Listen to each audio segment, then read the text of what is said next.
Hello and welcome to Look Both Ways with David and Wes, pragmatic conversations about all things transportation. My name is David Zipper. I am a senior fellow at the MIT Mobility Initiative and a contributing writer at Vox and Bloomberg City Lab focused on transportation. And I am joined by Wes. Wes, who are you? Wes Marshall. I'm a professor of civil engineering at the University of Colorado, Denver. And we are very excited to have all of you with us, whether you are joining us on the live stream or listening afterwards via your favorite podcasting app. I will give a little bit of a caveat this time before we get going, in that I have a new audience member live for this session.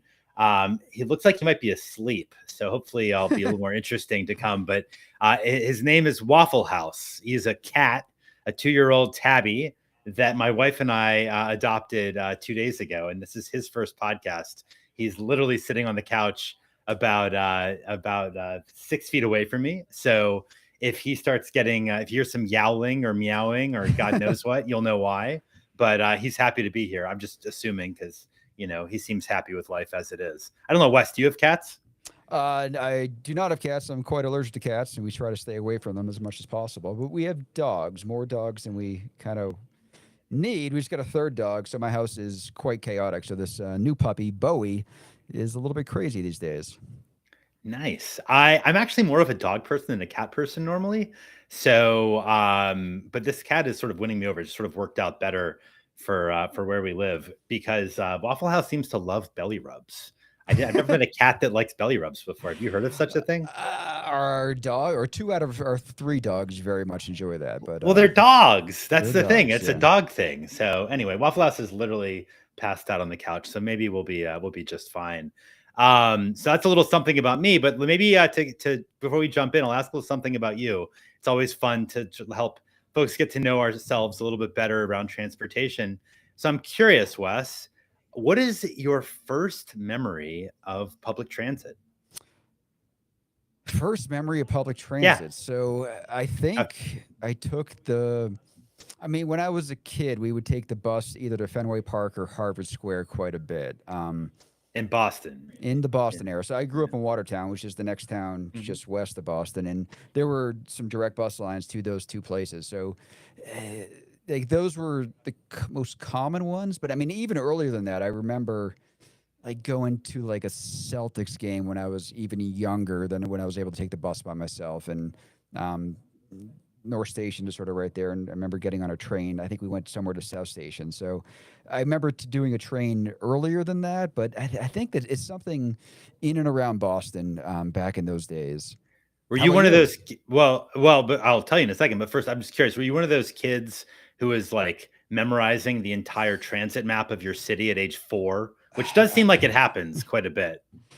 Um, no, I was not. That was not in my You're wheelhouse. normal, is what you're saying. You're not a autistic weirdo like many of No, us. but what we very much enjoyed was, especially in Boston, like the super hard Boston accent that when you're getting off at like Harvard Square, like every time you get off at any stop in Boston, it is like whatever voice they had on all those stops was the most Boston of all Boston accents. And we love that quite often.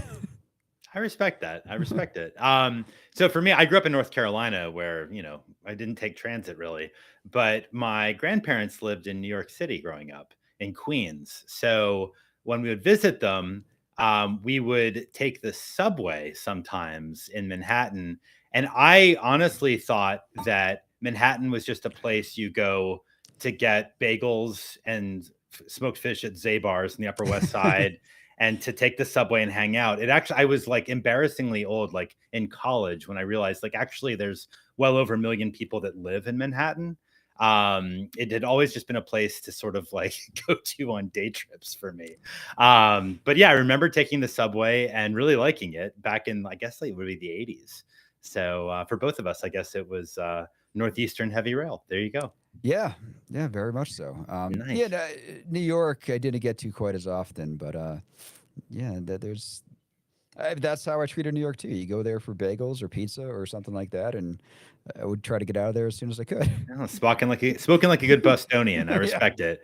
All right, let's keep going. So next up is word on the street. This is the session with each episode where we discuss a topic in the news that we believe is worthy of attention and discussion.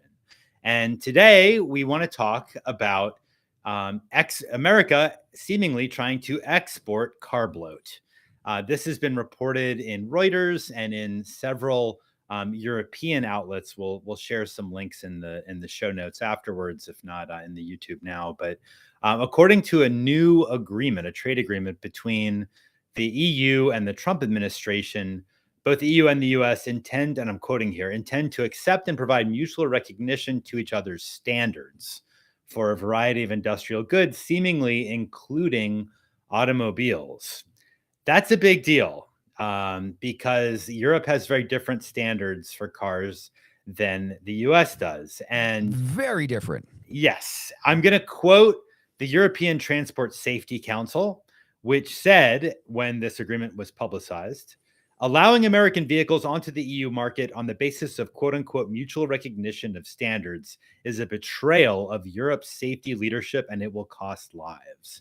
Europe now risks being flooded with oversized, underregulated US pickup trucks and SUVs, vehicles that are heavier, more dangerous to other car drivers, pedestrians, and cyclists, and completely out of step with Europe's vision for safer, more sustainable mobility. Now, this approach toward trade negotiations around mutual recognition is one that the Trump administration has also pursued with Japan. And it's going to get interesting here because Europe and other countries, pretty much everyone except us in the US, has pedestrian safety tests and other kinds of safety tests that we do not. So I have some other thoughts on this, but I want to pause and hear what you think about all this, Wes. Well, the pedestrian safety test being the probably biggest difference, right? Is that? Well, I mean, even before you brought this up as a potential topic for us to hit on, I saw the news and I asked some friends of mine that are either European or friends that go there much more often than I do.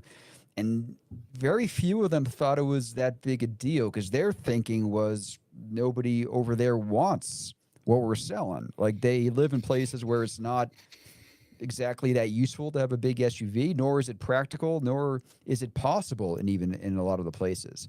I didn't feel like it was quite that much. There are sort of places in Europe where maybe this would be more enticing, but I don't know. That was an interesting, thought process is that they didn't even want this. So I think that's exactly the right question to ask. I would start off by saying, first of all, the Trump administration in the U.S. Telling other countries to ignore their own pedestrian safety rules is wrong and obnoxious and shouldn't be happening. It's bullying. Let's be clear. But that said, I think there's a lot of reasons why Europeans and Japanese don't really want a Cadillac Escalade or a Hummer, even if they could legally import it and drive it.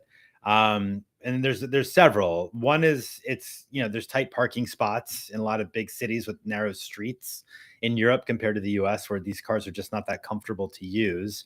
Gas is more expensive in most other countries that are wealthy than the US. Much more so. And yeah. And in a number of European countries, including Denmark and Norway and France, they have weight-based fees for new cars, which I assume would be applied to US cars as well. So you're paying thousands of euros more to buy on top of the sticker price if you really wanted to buy a Goliath like US pickup or SUV. So it's not obvious to me that if this does go through, there's going to be a big rush to buy, Detroit's sort of like, giant cars. I think that, frankly, Europe, to its credit, has some backstops in place to protect them. And I think Japan does as well.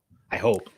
Yeah, I mean, I was thinking about the people that are trying to buy those like Alibaba, like Chinese tiny electric vehicles, and you can buy them from those websites, but as far as I know, they're not street legal here. So I mean, maybe it's more something like that. Like in some places, in some parts of Europe, you could buy the big U.S.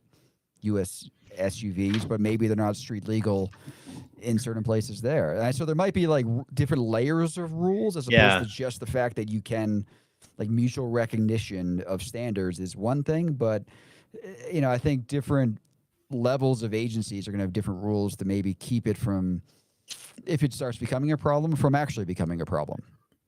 I think that's right. And to be clear, we don't know yet what these exact rules are going to look like. All that's been released, that I've seen at least, are general statements of agreements. So Yeah, the devil's in the details, to be clear. yeah, I read that White House press release, and it's like one paragraph amongst a lot of other similar ones. And the focus is on trade. It's about selling things, and that paragraph is about cars. That's right. And I think, there's a couple other points I think are worth keeping in mind. One is like, why is Trump's team pushing for this? Well, they want to aid Detroit. It's a swing state, obviously. They want to help the U.S. get a leg up in the auto industry, which has become even more competitive than before with the ascent of Chinese automakers, which is just roiling Europe in a lot of global markets. And the U.S. is really good in the auto industry at really one thing and one thing alone, which is producing really expensive giant cars for the domestic market. And if GM and Ford can sell some of those giant cars outside of the U.S., that's great for them. I just am very skeptical that they'll be able to. I would also note one other point, which is that this has already been a bit of an issue in Europe. That group ETSC that I was quoting earlier, they've been mounting a campaign. They got some coverage in the Financial Times a few months ago, I remember, looking at how a decent number, like I think it's in like the tens of thousands, but don't quote me on that, number of like Dodge Rams have been imported through this like exceptional circumstance loophole that the EU has for cars that don't comply with their normal safety rules. And the ETSC and some safety campaigners are really mad about this and saying we shouldn't do that. But already, like I'm sure that the Trump team is hearing from U.S. automakers that want help getting more of these cars into Europe. It's already been an issue, and if nothing else, based on what little we know about these agreements in their preliminary stages, it's likely to become even more of one in the months and years ahead, as long as Trump is around, I hate to say. Did you hear that Jay Leno has been trying to get a loophole placed into the California rules to allow a lot of his older cars not have to go through the same? I think it's focused on emissions. I wasn't really sure what he was thinking, but I heard it failed. I heard he did not get that over the finish line. Oh, well, Jay Leno, I'm really sorry to hear that, buddy. I hope you're hanging in there. He's a legendary car guy. He's like Yeah. beloved in the car community in Southern California. I've heard people talk about it. So anyway, this is a topic that we'll keep an eye on. I mean, car bloat is has really been, it's like an American export, shall we, or an American innovation that's becoming an export, I should say. So we'll be watching this story. At least I'll be watching this story. I don't know. I think I would encourage people to keep an eye on it. And if there's European and Japanese listeners, I'll just say, I'm sorry, but hopefully your countrymen won't be buying these cars, even if they are allowed on your streets. We will see. All right. Sounds good. All right. Over to you. Oh, sorry, not over to me. Forgive me. Yeah, No, we flip things. we flip things. Roundabout is the next section. This is where Wes and I pick a topic that we would like to discuss, and I am going first this time around. And the topic I'm interested in is automatic traffic cameras. That's a very hot topic where I live in Washington D.C. right now, because Congress, because it has nothing better to do apparently, is currently trying to block DC from having red light or speed cameras, of which we have many in this city right now. And it's interesting. There's a whole media narrative that people hate red light cameras and speed cameras. They're widely loathed. You see this all in all kinds of local TV segments and local news. And I wrote a story in Bloomberg City Lab a couple of weeks ago, basically saying that's BS. It's just not true. Not only do automatic cameras save lives, and they really do, there's a whole mountain of evidence for both speed cameras and for red light cameras showing that they reduce crashes as well as speeding. They do so reliably, but people actually like them.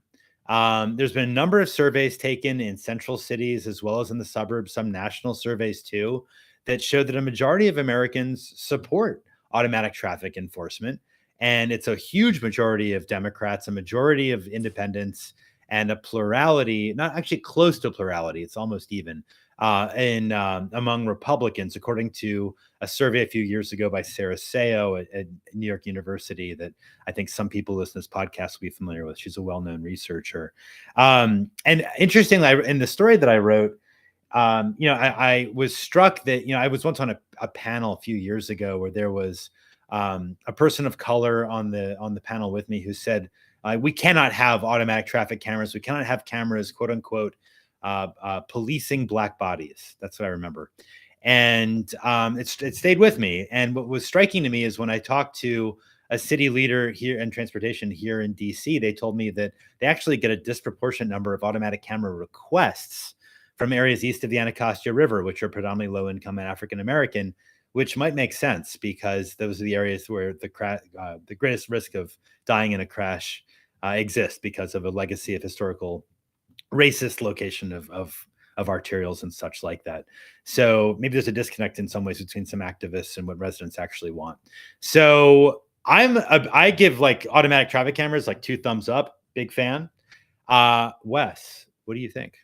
So this was really interesting to me because this is not a strand of research I dug into much before, and I think I sort of took the media reports at face value that people did hate them, that people were worried about them being a cash grab, that people were thinking Big Brother is now watching us. But I mean, obviously Google or Apple already knows where you are all the time anyways. Right. But when I started looking at this research after we kind of talked about this as a topic, I was like, oh man, like it's sort of overwhelming. I couldn't find any legitimate papers that showed it as something people hated. Like, I think you could also, the researcher in me might say, well, I mean, the kind of person that might respond to this kind of survey might be the kind of person that might be more likely to like these things. So there might be a bias in the respondents, but it was time and time again. And it was not just here, it was everywhere, and much even heavier positivity in other parts of the world.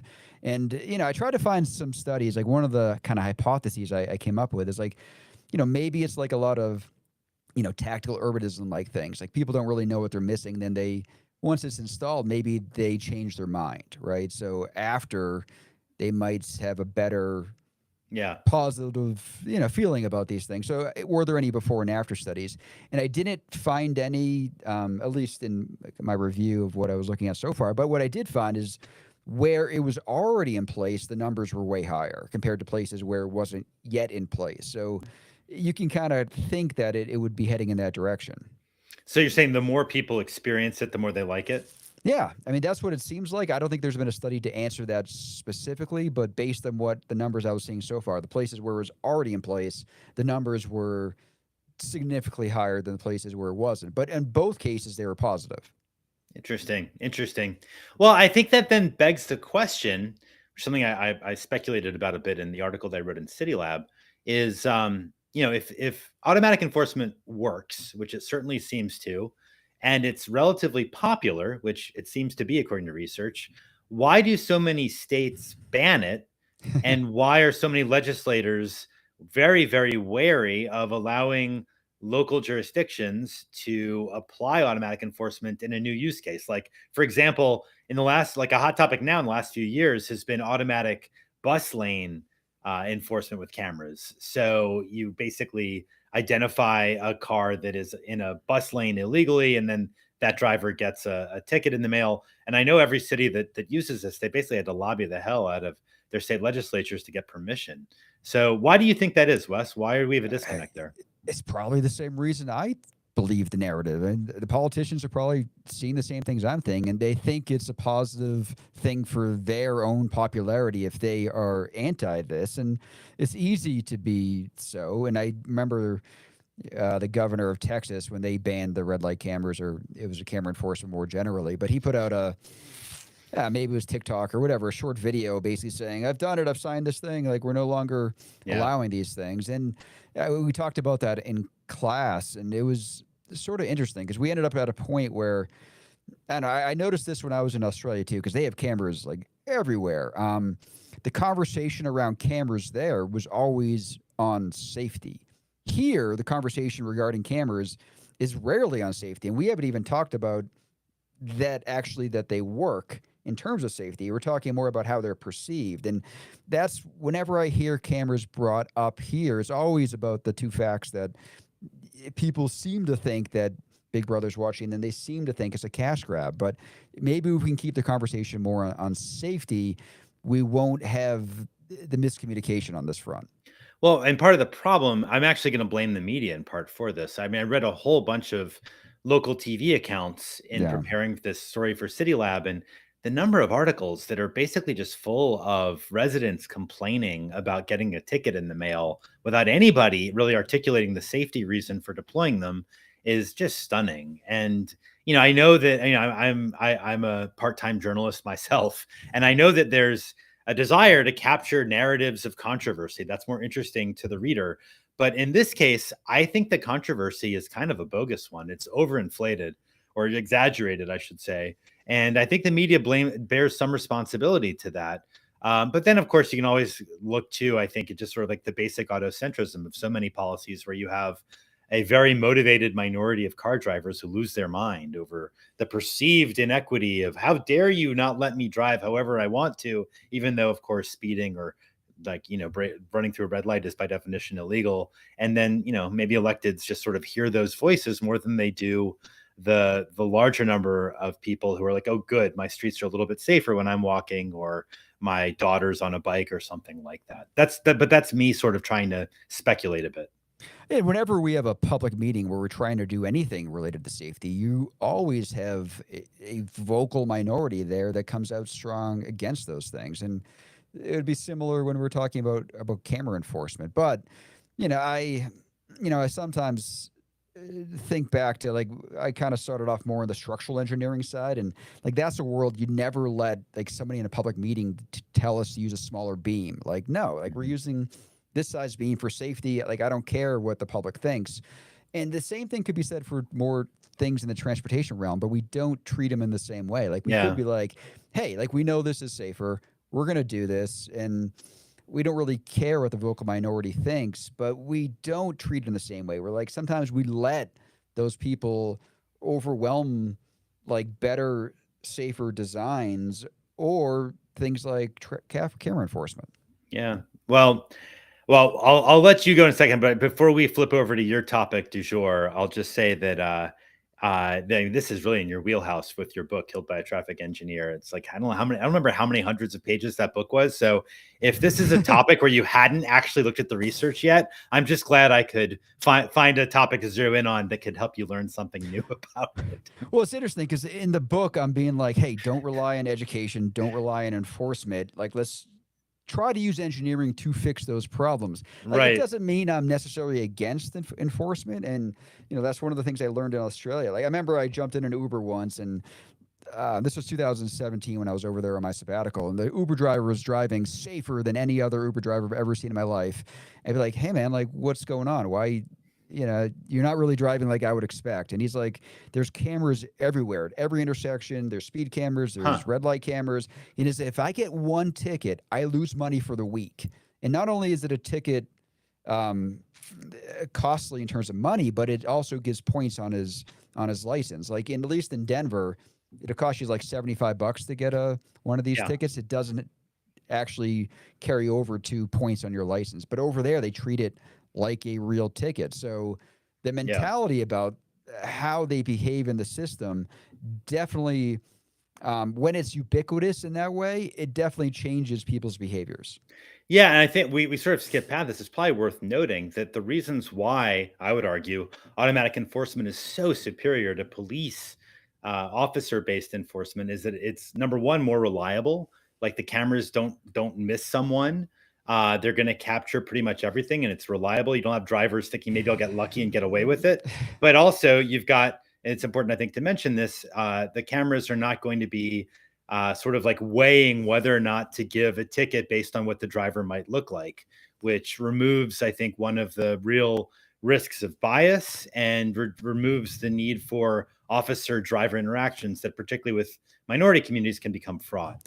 Well, I think there are perhaps some unintended consequences, though. At least in Colorado, one of the things I noticed here than other places I've lived, there's a lot of people that go out of their way to mess up their license plate or Yeah. obscure it or not even Yep. have one whatsoever. So you're going to have more of that. And I mean, I was interested in how this happens. And there's technologies you can buy on Amazon that are supposed to hide your license plate. There's all that sort of world out there. So, there's that a great Twitter account that does all that kind of stuff in New York City. Yep. It's not just there, it's happening here as well. And I think it would happen more if camera enforcement became more and more. So you'd have to have something else trying to squash that part of it down. Well, yeah, and my answer there is that's illegal behavior, and Oh, yeah. fine the hell out of them and impound their car if you need to. I think it's inexcusable. Yeah, no, Um, that's what the city of Aurora around here has done recently. They changed the rules so they can impound the car if the person has sort of three things. So no license plate, like no insurance, no license. They just take the car away. And I think in 30 days they sell the car. So there's been this perpetual selling of cars over in Aurora due to these reasons. Well, that's a whole the idea impoundment and selling of cars is a whole other topic that we could talk about. But I will say, like, I Yeah. have zero patience for those who would obstruct their license plate to avoid paying a mandated charge. Like, I'm sorry, that's just deliberate criminal behavior as far as I'm concerned. But anyway, we could keep going longer, but you Yeah. have a topic yourself. Your Yeah. roundabout, My please. roundabout is a question that I got from my good friend Ryan, and it was kind of a question of a question. Ryan is a huge fan of the 99% Invisible podcast, and Mhm. he kind of got me into it a little bit. I don't listen to it quite as much as him. And actually, his goal in life is to get me onto that podcast, and he's not yet managed that. Give it time. Anyways, there was I guess their 15th anniversary just came up. So they did an episode where they would take questions from listeners, from readers or their Discord, all that sort of stuff. The first question in that he thought was right up our alley, and he really wanted to hear us answer it. So what I'm going to try to do now is actually play that question. We'll see if this technology works here.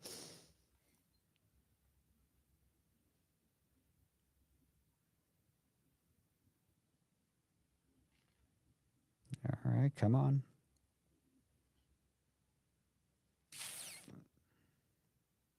Are you hearing anything? All Not right. a thing, Wes. It was a I great will. idea, and this is the joy of putting confidence in technology on a live podcast That's all recording. right, because I have the text right in front of me. So, uh, Vivian was the person that was kind of the moderator for him, and she was reading questions. And the first one came from Taylor in New Jersey, and he says a city hires you to make their residents' lives 10% better without spending any money. You could only rearrange, remove, or repurpose things that already exist. What do you do? So, I should we start with Roman's answer? Because it might. Sure. I'll try to play his. See if that probably won't work either. But I have the text here too. All right, I'll read it here. All right, so he says, okay, here's Roman Mars's answer. Okay, so I have one idea. I don't know if this completely fulfills the idea of no money, but if rearranging, removing, and repurposing works, I feel like all those things involve a little bit of money, honestly. But I think the best way to make a city better would be dedicated rapid bus lanes, which I think if you have the buses and you have the lanes and you just need to paint them and mark them, it kind of fulfills the mandate of the question. But that would be, taking every bus you have, school buses, public transit buses, and if you have a lane, you run them every 10 minutes between places that are important, and you can make a city tremendously better. He admits that he doesn't know if that's really free. Not to quibble with Taylor here, just in general, the whole concept of fixing stuff without money is a thing that I find, where to go? It's a weird political thing that people talk about that is like, no, we actually should be throwing money at things we value, and that's okay. But if I were to throw a little bit of money at this, I think this is much cheaper than light rail and various other solutions. It's really a rearrangement of resources and an emphasis on making a city a better place. But rapid, very frequent bus routes between places would be huge. Dedicated bus lanes, that means they run smoothly because there's no other cars in the lane. And I think that's how I'd make a city better. Almost any city would be made better by that. So that's the answer. Now, I love Roman's answer here, but as he acknowledges, it isn't free. Like as we speak, Denver's in the midst of our Colfax BRT, and I think we're spending $280 million on doing so. Um, Seriously? yeah. Why? How do you spend $280 million on BRT? Well, it's the buses. It's basically redesigning Colfax. Is putting. I saw a video yesterday from RTD where they're showing how the buses are going to meet the platforms. So it's not just the sidewalk. The platforms are center running because the bus is center running. That's where the bus lanes Okay. are. So Okay. they built those platforms in the middle, and it's been taking time. It's been taking a lot of money. So yeah, it's not quite free. It's not just painting, in other words. Okay. All right. Not quite. So I don't know. I'll let you go first. What do you think on this? Well, I respect, especially that was off the cuff in the moment. I think that's a pretty thoughtful answer from Mr. Mars, shall we say? Yeah. Um, um, I think, yeah, there's other ways you can quibble and note that BRT requires a baseline of density and in a place to be able to make it worthwhile. If you just run BRT in the exurbs, where there's all single family homes spaced out, you're not going to get very far. You need to run in a place where there's potential riders or current riders who can really take advantage of it. But in general, I think it's a great answer. I might actually offer a related answer, I suppose, for something that doesn't cost anything, which is maybe just, relates to what we were just talking about before. Maybe just enforce the bus lanes you already have with automatic bus cameras, because that can be revenue neutral or even positive, I would think. Because the bus lanes are only useful if they're actually for buses alone, and you have to enforce it to make it work. And relying on police alone isn't going to be able to do it because the cops can only be in so many places at once. That's one thought I have. Do you have something in mind, Wes? Um, so I had a lot of thoughts on this. Too many even to trying to arrange what I was thinking. I think my first thought is like, well, why don't we take what Roman's thinking a step further and like take our urban interstates, which we should not have in urban areas anyways, in cities, and like turn them into boulevards. And to me, it felt like it's in the spirit of the question in terms of rearranging. But A ton again, of money, isn't it? It seems really it's a expensive. lot of money. So then I started thinking like, if I'm trying to cook a good meal in my house, I don't want to order out. I don't want to go to the grocery store. I need to look around my pantry and my refrigerator. Like, what can I pull together based on what I have? So, like, where would I start? I started thinking like, well, maybe start with kids. If I can make my city like 10% or 20% better for transportation for kids, it would probably make it 10% better for everyone else. And like we could go ahead and maybe force car manufacturers to use geofencing technology and like literally not allow cars go faster than 20 miles per hour in cities, or like maybe even like 12 or 15 miles an hour near schools. Like even better, maybe make the streets in front of schools car free during school hours. But like that's still, kind of pie in the sky type thinking. So, like, I also think we could do a lot of things pretty cheaply or with policies. Like maybe we, ban right turns in red. We get That rid of was, yeah. I slip thought of lanes that in too. cities. Yeah. Yeah, get Well, rid of slip getting rid of lanes. that's expensive, isn't it? Getting rid of slip lanes, unless you're No, putting we just put some bollards big there. boulders there and make Oh, people all take a right. right turn. Then I started thinking, why don't we start using barn dances everywhere? Why don't we, everywhere we have a traffic signal where there's a left turn arrow, make sure it's a protected left turn. Give pedestrians like really the actual right of way. And you could also start using the signals to have a green way for bicyclists, or even to slow cars down if cars are going too fast. And, then I started thinking about, we probably in our warehouse, in our pantry, we got a lot of extra stop signs. So start turning our two-way stops where possible into four-way stops, or start daylighting intersections, like things like that. I think you could do so cheaply and easily and make a big difference. Well, it seems like, well, a lot of what you're thinking aligns with, I think, what Roman Mars was saying, which is sort of reallocating street space.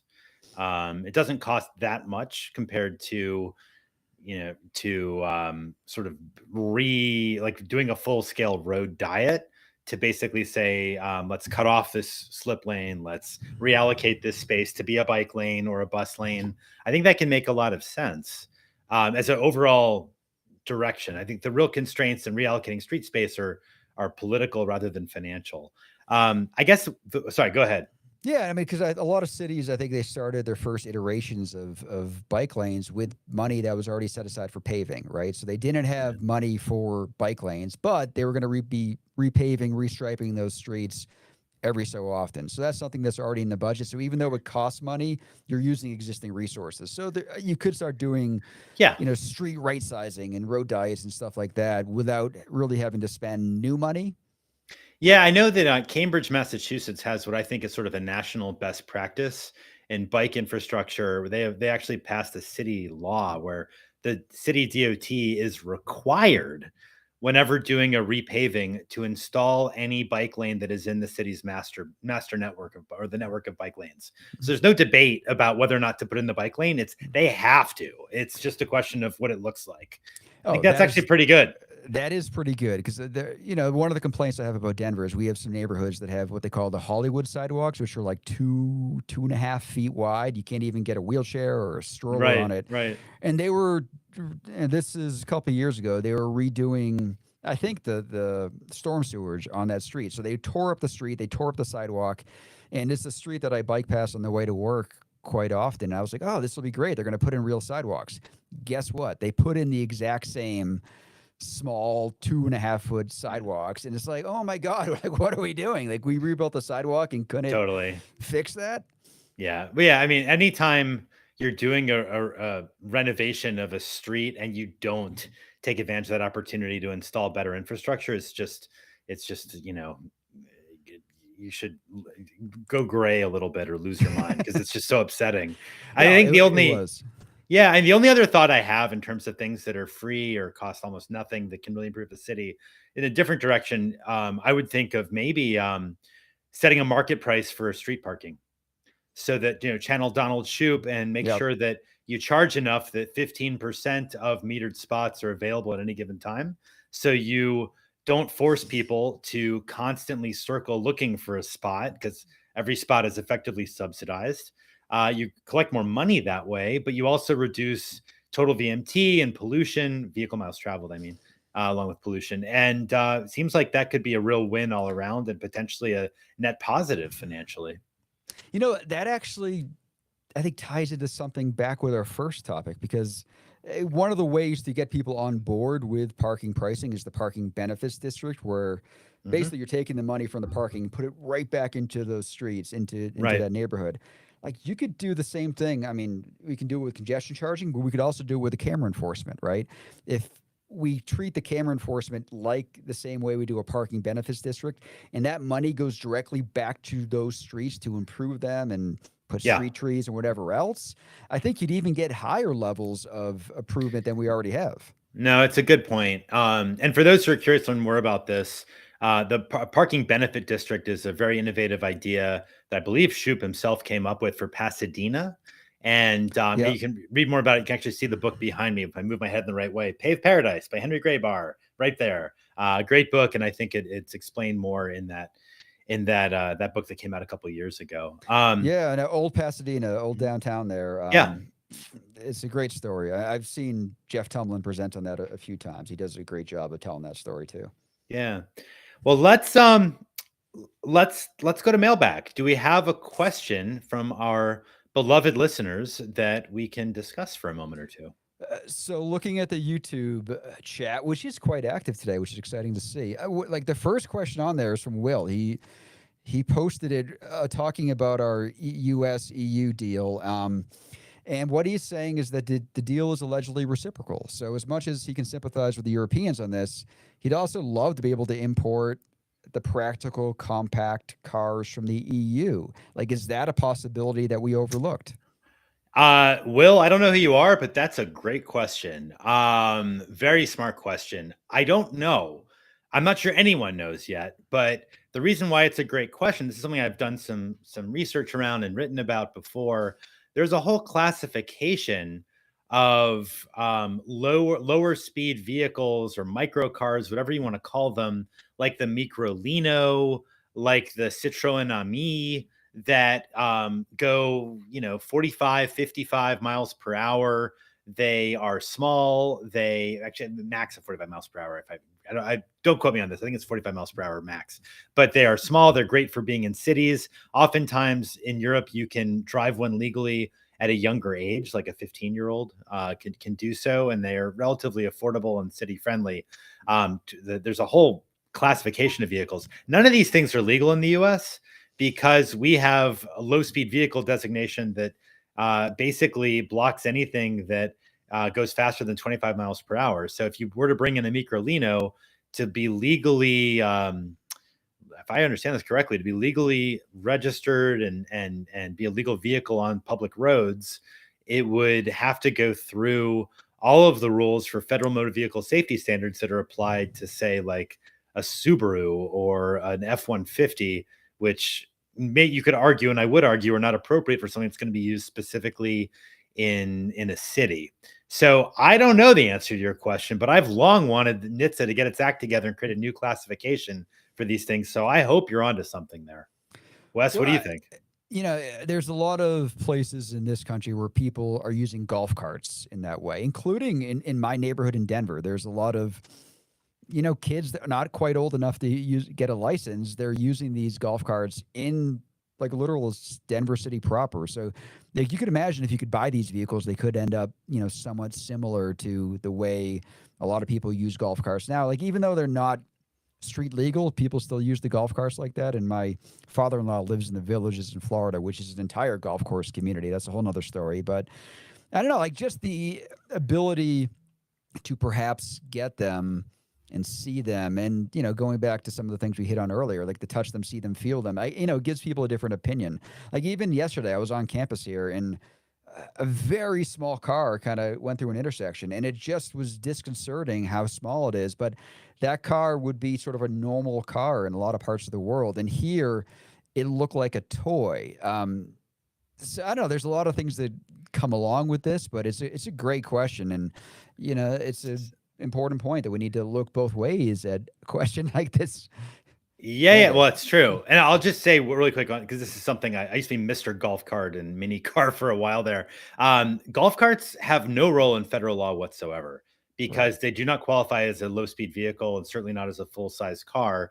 So you can't actually register one at a state DOT. It's up to basically the local municipality or county to decide whether to register it or how to where to make it be allowed. What gets trickier is when you're talking about faster vehicles, which are what these mini cars in Europe really can be. So, Will, thank you for a very thoughtful question, and I frankly would love to see how this plays out myself. All right. Do you have any questions on your end?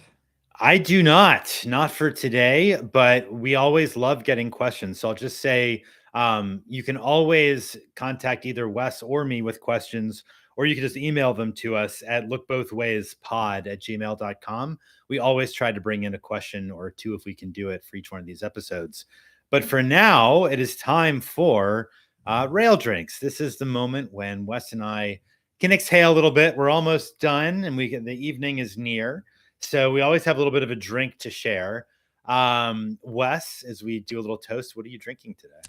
So today is 9/11, so I thought I would, in honor of that, drink something from New York. So I have this Hudson whiskey. It's a Manhattan rye. I assume they do not use Hudson River water in it, but my good friend Mike, who's not from New York, he's from DC. This is one of his favorite distilleries. Whenever I'm with him, we often have this drink. So that's what I have tonight. Well, if the proof is high enough, maybe you could handle Hudson River water. It just sort of depends. I don't know.